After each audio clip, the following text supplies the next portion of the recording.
Get big fast. The mantra of Amazon.com and its boisterous founder, Jeff Bezos. From the moment I got there, the feeling was that you just pressed down on the accelerator harder and harder. The audacious entrepreneur rewrote the rules of retail. There really was this sense of urgency around this internet land grab that was taking place. You know, how do we establish the Amazon brand? His strategy didn't always pay off. Even after Amazon went public, people looked at the financials and said, this company's not going to make it. Amazon.com was actually profitable in December 1995. It must have been for, about 1 hour. With a series of sly moves, Jeff Bezos built and rebuilt Amazon.com. If you ask a question that Jeff doesn't feel like is something they want to go into, the answer you get is going to be the laugh. And he's laughing all the way to the bank.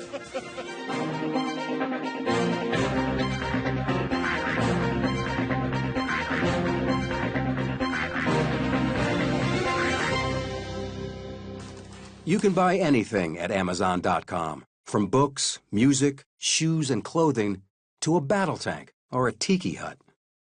Amazon is the most successful online retailer in the world, and still run by the man who created it back in 1994, Jeff Bezos. Jeff seemed to realize that being the singular place where a consumer can find and buy virtually anything that's available in the retail market was a critical part of the company's growth strategy. The public image of Jeff Bezos is of a superhero entrepreneur, and he is that. If you look at his life from the very beginning, he's taken risks and he's solved problems and he's created billions of dollars of wealth. Bezos is more guarded than his outgoing public persona and declined to participate in this program. Jeffrey Preston Bezos was born in Albuquerque, New Mexico on January 12, 1964, to Jackie Guys, a 17-year-old high school student. Guys divorced his biological father and married Miguel Bezos, a Cuban immigrant and petroleum engineer for Exxon. Miguel adopted 4-year-old Bezos in 1968. Bezos described his early computer experience in a 2001 interview with the Academy of Achievement. There was a company in Houston that had loaned excess mainframe computer time to this little elementary school. None of the teachers knew how to operate this computer, nobody did, but there was a stack of manuals, and me and a couple of other kids stayed after class and learned how to program this thing.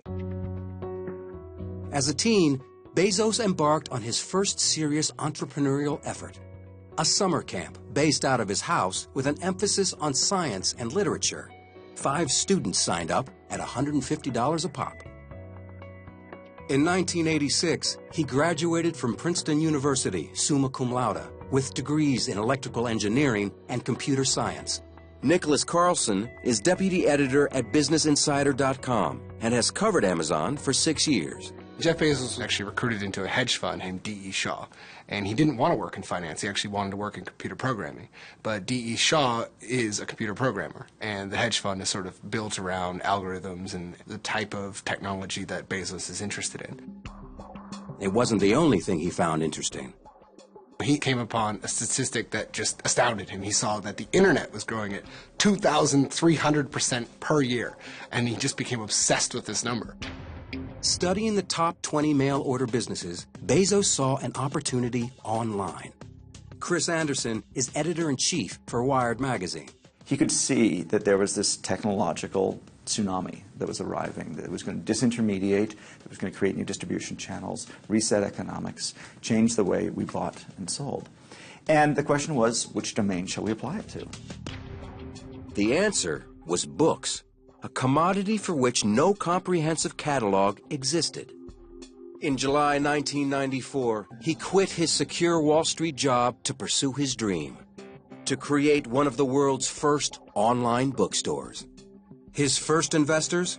His parents, who he talked about with the Academy of Achievement. You know, my dad's first question was, what's the internet? Okay, so he wasn't making a bet on this company or this concept. He was making a bet on his son.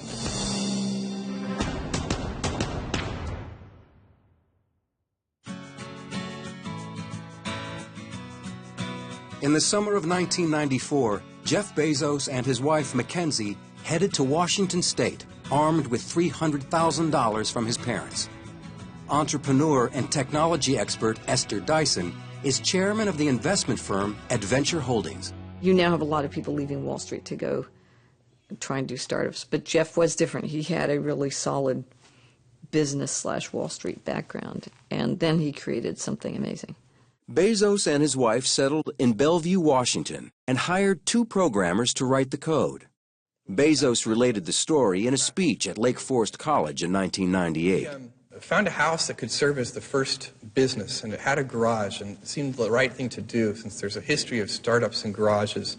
And this wasn't fully legitimate because it was a converted enclosed garage, but I considered it somewhat legitimate because it wasn't insulated. Those were not impressive offices. He dubbed the company Amazon, after the seemingly endless South American river with its countless tributaries. On July 16, 1995, Amazon.com opened its virtual doors to the public. James Marcus was employee number 55. Marcus was hired to write book reviews for the site that was nothing more than a list of titles. When I checked out their site to see if this was a place where I might want to work, I discovered it was quite rudimentary, actually. There was a front page with an eclectic mixture of books, but the most notable thing was that there was a huge catalog of probably several 100,000 books at the time, but there was no content in that catalog. The fledgling Amazon.com had no advertising budget. Initial sales were generated solely by word of mouth.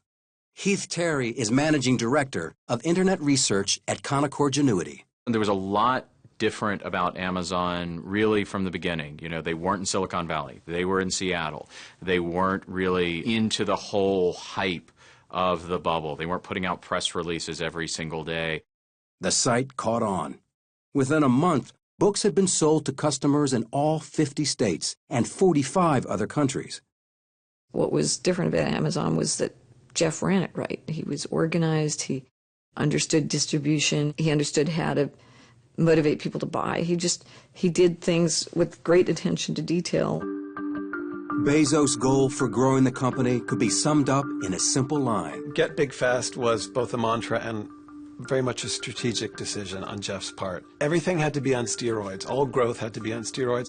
Eric Best was manager of business development at Amazon from 1999 to 2001. There really was this sense of urgency around capturing e-commerce market share, this internet land grab that was taking place. You know, how do we establish the Amazon brand and grow the overall business at the expense of competitors and within a very time-bound window? The strategy paid off big time. By the end of 1996, the company reached $15.7 million in sales. The gains were boosted by Amazon's ability to offer tax-free shopping to most online consumers. What makes us different is vast selection, convenience, we deliver right to the desktop, and also the fact that we're the broadest discounters in the world. We discount over 300,000 titles, basically the best-selling titles. That's twice as many titles as the largest physical bookstore even offers. But early investors were frustrated. The surge in sales came without profits, while Amazon spent millions developing software and expanding its business. You know, there was a lot of risk that was taken on by the company during those early days, and I think there was a lot of speculation around whether or not that was the right thing to do. It's easy now to look back and say, of course, Amazon needed that capital and they needed to invest at the rate that they did in order to achieve the scale that they now have. That was not always clear from day one. What was clear was that Bezos was unstoppable. He kept up the pace and powered ahead for Amazon's IPO. The idea was that you could not rest on your laurels for one moment, and that you just had to keep innovating all the time and staying ahead of the competition all the time and never have even a millisecond of complacency. On May 15, 1997, the stock began trading on the NASDAQ stock market at $29.25 a share, nearly $12 higher than its offering price. The day of the actual IPO was a very big deal. There were, parties all over the company, and Jeff addressed us, over the speakerphone from New York. I mean, Jeff was telling us on the phone, we've made history today. You have all made history today. It was pretty damn exciting. But despite the well-received IPO, tech analysts still offered a dour assessment of the company. Tim O'Reilly is founder and CEO of O'Reilly Media. Most people remember the business stories that Amazon was going to be toast. People were scrutinizing their financials. They were saying this company will never be profitable. Or there were a lot of naysayers. The company's engineers were hard at work updating the site, introducing features like one-click shopping. By the end of 1997, the value of Amazon stock nearly tripled. Jeff would say to us, do not pay attention to the stock price. He was very confident that in the long run it would go up and up and up, but felt it was very dangerous to look at it in the short run. Amazon continued their frantic expansion, hiring more than 7,000 employees and beefing up their product line. You know, we just started talking about virtually everything and anything. We could sell groceries, healthcare, cell phone plans and cell phones, magazines, and then eventually, hardware, garden hoses, and toys. The expanded product line and high-volume sales paid off for both Amazon.com and Bezos. On December 20th, 1999, he was anointed Time Magazine's Person of the Year. It made my mom cry, and parents are always proud, and that feels great. It was the ultimate legitimization of his sort of starry-eyed dream of conquering the world through e-commerce. Like, you flip to the inside of the magazine, there's Jeff dressed as Indiana Jones swinging on a vine. It was kind of making him into an American folk hero in a way. It's like you suddenly, like Paul Bunyan was in the office down the hall from you. Bezos was at the top of his game, but an industry-wide disaster was right around the corner.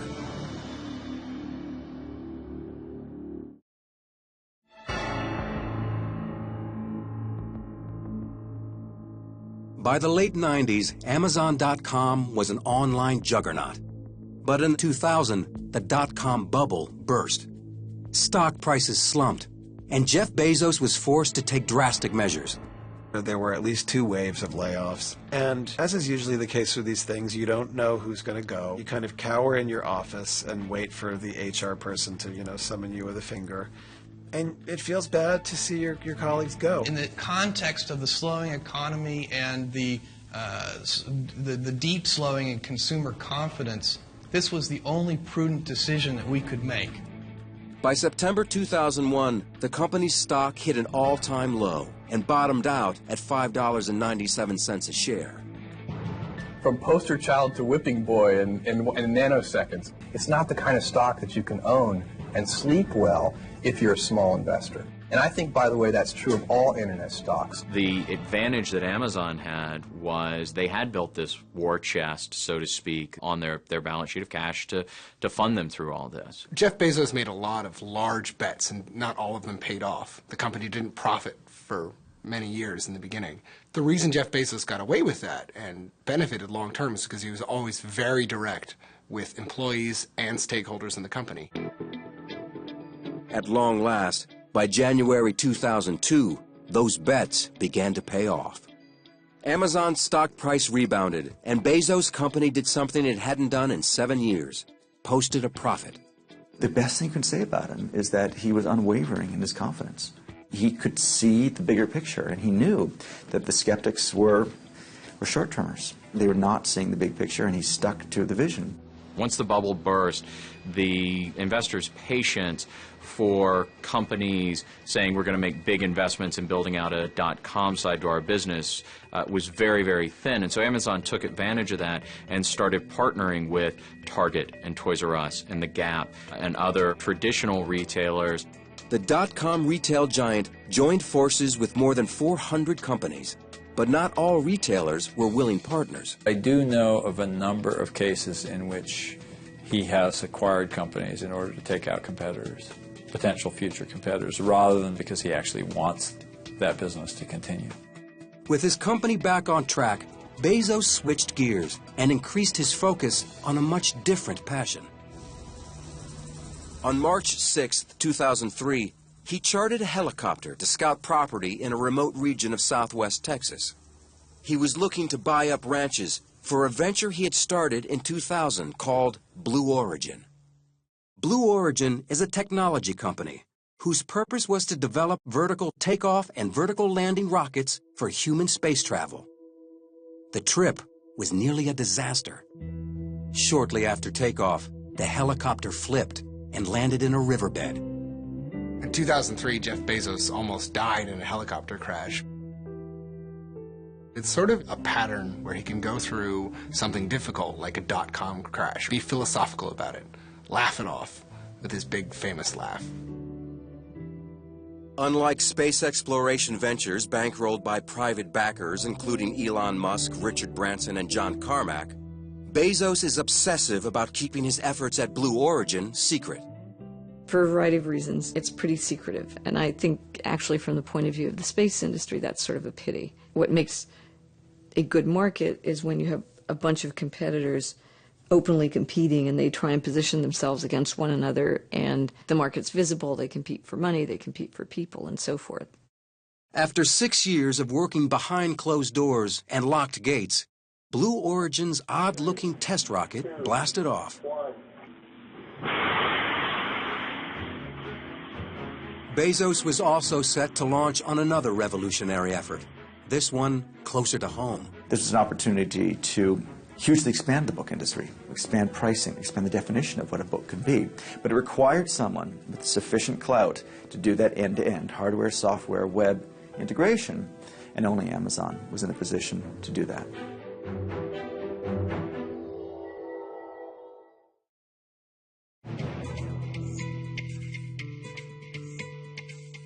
On November 19th, 2007, Jeff Bezos took to the Charlie Rose Show to announce the release of a groundbreaking new product.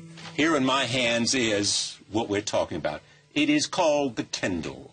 Tell me when you first had the idea that this might be possible. What we realized at the time was that there were a few technologies that were sort of converging that we could combine together at the right recipe and make something that would be what we hoped would be transformative in the world of electronic reading. The Kindle was an instant hit. Amazon put this device out there that takes away so many of the aesthetic pleasures that people take in books. You know, you can't smell the pages anymore, dog-ear the books. But it turns out book lovers, who are all these people that feared and loathed this thing, now they love the Kindle. The $399 e-reader sold out nationwide in just 5.5 hours. The number of Kindles sold, however, remains a closely guarded secret. A company spokesman said that they choose not to disclose the number. Jane Friedman is former CEO of HarperCollins and co-founder of Open Road Integrated Media. No one today knows how many Kindles there really are out there. It's a guessing game. We know that there are millions, but how many millions? But it's strategic for Amazon, obviously, because that's what they do. They keep a lot of information close to the vest. But publishers saw the Kindle as an industry killer. There will be real blood on the tracks of publishing in the next few years because publishers did not wake up soon enough to the fact that Amazon was a competitor. While the Kindle was making serious waves in the e-book marketplace, Amazon was preparing to make its largest corporate acquisition to date. Tony Hsieh is CEO of Zappos.com, America's leading online shoe retailer. When I first met Jeff Bezos in 2004, he had contacted us and said they were interested in possibly acquiring Zappos. At the time, we said we weren't interested because Zappos would kind of lose its identity. Hsieh was hesitant to sell to Amazon. They contacted us again and said they were willing to consider a different scenario where we could remain independent. And we started realizing, wow, they might actually be really great partners. Amazon purchased the hot online shoe retailer in the summer of 2009. Zappos investors received 10 million Amazon shares, worth about $1.2 billion at the time the deal closed. They got stock, which at this point is better than cash. And what this kind of shows is that Jeff Bezos and Amazon is someone who, yes, he can steamroll the competition when he needs to, but he's also willing to play ball and negotiate and get what he wants, but make everybody wealthier in the process. The shoe fit. But his cash cow, the Kindle, was about to get some very serious competition from a tech giant. And we call it the iPad. On January 27, 2010, Apple launched the iPad, also designed for use as an electronic reading device. Bezos responded aggressively by cutting costs and adding new features to his e-reader. One thing that Bezos has always been comfortable doing, running Amazon, is playing with very tight margins. So when you see the Kindle lowering in price, what you're seeing is Bezos recognizing what the real long-term gain here for Amazon is, to be the place where everyone buys all of their ebooks, and the Kindle is just how they get them. The phenomenal growth of the e-book market devastated bricks and mortar stores. Amazon came on the scene and became a competitor to the bricks and mortar retailers, and they were the e-tailer. Everybody was coexisting. In fact, Borders, and it may have been their downfall, but Borders did all of their digital selling through Amazon. Had Borders established its own presence, it might have been a very different situation today. According to the Authors Guild, Amazon had been buying books from publishers at $12 to $13 wholesale and selling them as Kindle books for $9.99, taking a loss each time. Best-selling author John Grisham railed against Amazon's pricing model. We're going to get to a point, if a book is worth $10, okay, whether it's a discounted hardback at Amazon or an e-book sold by Amazon for the Kindle, if we're at $10, okay, then suddenly the whole industry is going to change. You're going to lose publishers, you're going to lose bookstores. Others saw opportunity. You look at all of the authors that have been kind of empowered by Kindle to develop a direct consumer relationship that they never had before. And I think that's where Amazon is able to come out a winner in all of this by building this bridge between authors and their readers that in the past has never really existed. Borders Books filed for bankruptcy, and Barnes & Noble, the world's largest bookshop chain, is looking for a buyer. In 2011, Amazon.com stepped beyond the retail sales market and into the video streaming ring, going head-to-head with Netflix. Andrew Wallenstein is a TV editor for Variety magazine. I think if you're Netflix, you're looking at Amazon and really sizing them up as a competitor. Amazon has a lot of traction online. They've got deep pockets to buy just as much content. They're at the very beginning of this kind of effort, but in time, Amazon could grow to be just as big as Netflix. The e-commerce retail giant is also fending off growing efforts to put an end to its untaxed online sales. New laws may force Amazon to charge local sales tax. But Bezos remains cool under fire, and unfazed, he continues to forge ahead. Now, Jeff Bezos has his fingers in everybody's pie. He's got video streaming, which competes with Netflix. He's doing music now, which competes with Apple and iTunes. He's even selling Android apps in an Amazon.com app store. That goes right after Google's marketplace. If he sees something where Amazon can make a little piece of money and help its margins, which are, so thin, he'll go for it. Going for it has gotten him this far. His space project is going even farther. In April 2011, NASA awarded Blue Origin $22 million to continue developing its space vehicle design. He was listed by Forbes as the 30th richest person in the world, estimating his net worth at $18.1 billion. Amazon.com remains the world's largest online retailer. He's not just a visionary with visions. He's an architect with blueprints and some notion of how to make things work. He thinks very carefully about design and structure and operations. And that's what turns a visionary into somebody who actually accomplishes something. He could have sold Amazon to Barnes & Noble or probably to some other booksellers and walked away with many millions of dollars, like in his early 30s. Since then, he just keeps on coming up with really good ideas. He's not the hard-charging, going to take no prisoners type CEO. He's somebody that has his vision for how he wants to build this company and is able to surround himself by people that buy into that. I think ultimately that's one of the reasons that he's been as successful as he has.